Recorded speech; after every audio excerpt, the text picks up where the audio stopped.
সেদিন বাড়িতে হয়েছিল রেস্টুরেন্ট স্টাইলের লাচ্ছা পরোটা। নমস্কার, আমি অনিশা। ব্লগিংটা শখেই করি।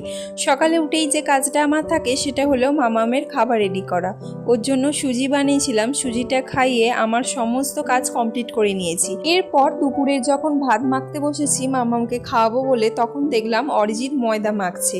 ওকে জিজ্ঞাসা করলাম কি করবে, ও বললো লাচ্ছা পরোটা বানাবে, তাও আবার রেস্টুরেন্ট স্টাইলের। এর আগেও আমি একবার চেষ্টা করেছিলাম কিন্তু খুব একটা ভালো হয়নি, তো আজকে ও চেষ্টা করে দেখছে কেমন হয়। ওদিকে আমাকে ডেকেছিল 2 হাতা দুধ দেওয়ার জন্য। দুধ দিয়ে মাখলে নাকি ময়দাটা খুব নরম হয়।